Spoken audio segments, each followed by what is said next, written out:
নমস্কার বন্ধুরা, tips and tricks YouTube চ্যানেলের পক্ষ থেকে আরও একবার আপনাদেরকে স্বাগত জানাই। বন্ধুরা, আপনারা থাম্বনেল দেখেই বুঝতেই পেরেছেন যে আজকের কী বিষয়ে আলোচনা করতে এসেছি। তো বন্ধুরা, আরও একবার আপনাদের সামনে নিয়ে আসলাম আরও একটি ব্রেকিং নিউজ, আরও একটা খুশির খবর। সেটি হলো ডিভিশন বেঞ্চে ধাক্কা খেল প্রাথমিক শিক্ষা পর্ষদের 58,000 শিক্ষকের প্যানেল প্রকাশের সবুজ সংকেত। অর্থাৎ প্রাথমিক শিক্ষা পর্ষদ যে 58,000 শিক্ষকের চাকরির স্থগিতাদেশ নিয়ে হাইকোর্টে অ্যাপিল করেছিল, সেখানে হাইকোর্ট কিন্তু সেটি আর মান্যতা দেয়নি। অর্থাৎ তাদের 58,000 শিক্ষকের প্যানেল প্রকাশের একটি সবুজ সংকেত কিন্তু হাইকোর্ট থেকে জারি করা হয়েছে। অর্থাৎ তাদের প্যানেল প্রকাশ অতি শীঘ্রই করতে বলা হয়েছে। তো চলুন জেনে নেব বিস্তারিত আর কি বলা হয়েছে। তার আগে বন্ধুদের কাছে একটা ছোট্ট রিকোয়েস্ট, যদি আপনারা চ্যানেলে নতুন হয়ে থাকেন অবশ্যই করে চ্যানেলটিকে সাবস্ক্রাইব করবেন, পাশে থাকা বেল ঘন্টাটিকে অবশ্যই প্রেস করে রাখবেন। কেননা বন্ধুরা, আমাদের এই চ্যানেলে এরকম নতুন আপডেট এবং তথ্য সবার আগে সবার প্রথম আপডেট করা হয়ে থাকে এবং অবশ্যই নিচে দেওয়া তো চলুন বিস্তারিত আরও তথ্যে কি বলা হচ্ছে দেখে নেওয়া যাক। তো দেখুন বন্ধুরা, এখানে যেটি বলা হয়েছে, প্রাথমিক শিক্ষক নিয়োগ দুর্নীতিকাণ্ডে বিরাট খবর সামনে এলো কলকাতা হাইকোর্টের ডিভিশন বেঞ্চের তরফ থেকে। কলকাতা হাইকোর্টের ডিভিশন বেঞ্চে ধাক্কা খেল প্রাথমিক শিক্ষা পর্ষদ। 2016 এবং 2020 সালের যে নিয়োগ প্রক্রিয়ার স্থগিতাদেশ ছিল, তার প্যানেল প্রকাশের সবুজ সংকেত দিল কলকাতা হাইকোর্ট। প্যানেল প্রকাশ করতে হবে প্রাথমিক শিক্ষা পর্ষদের। এর ফলে মোট 58,000 শিক্ষকের তালিকা প্রকাশ করতে হবে পর্ষদকে।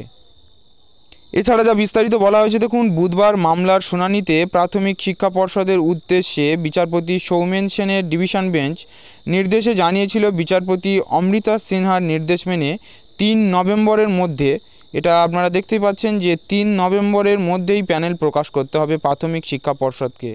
এক্ষেত্রে চাকরি প্রার্থীদের নম্বর বিভাজন সহ প্যানেল প্রকাশ করতে হবে পর্ষদকে। অর্থাৎ যে প্যানেল প্রকাশ করবে সেখানে তাদের নম্বর বিভাজনের বিস্তারিত তথ্য কিন্তু থাকা অবশ্যই দরকার। দেখুন যে এর আগে 94 জন প্রাথমিক শিক্ষকের চাকরি বাতিল করেন বিচারপতি অমৃতা সিনহা।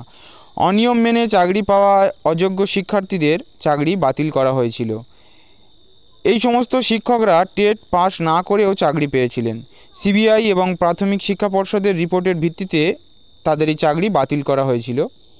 বেআইনি নিয়োগে তদন্তে নেমে সিবিআই 96 জনকে শনাক্ত করে।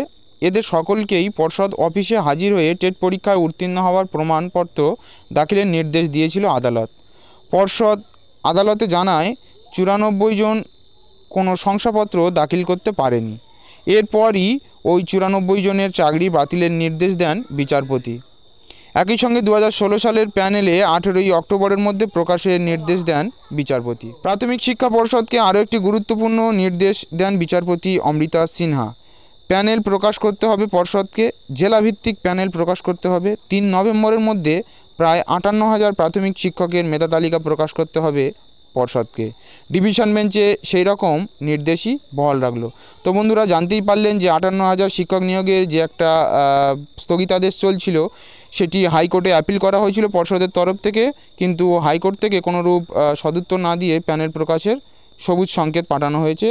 তো 3 নভেম্বরের মধ্যে সম্পূর্ণ মেধা তালিকা প্রকাশ করতে হবে নম্বর বিভাজন সহ। তো দেখা যাক কতটা কি স্বচ্ছতার বিষয় থাকতে পারে। তো আরও একটি সুখবর বন্ধুরা আপনাদের সামনে নিয়ে আসলাম, ছোটো একটি আপডেট। তো ভিডিও ছিল এই পর্যন্ত। যদি ভিডিওটি ভালো লাগে থাকে অবশ্যই করে লাইক শেয়ার কমেন্ট করে জানাবেন। নিচের কমেন্ট বক্সে জানাবেন ভিডিওটি আপনার কেমন লাগলো। চ্যানেল নতুন হয়ে থাকলে অবশ্যই করে চ্যানেলটি সাবস্ক্রাইব করে পাশে থাকা বেল ঘন্টাটিকে প্রেস করে রাখবেন। তো চলুন বন্ধুরা, আজকের ভিডিও ছিল এই পর্যন্ত। থ্যাংক ইউ, ধন্যবাদ, সবাই ভালো থাকবেন।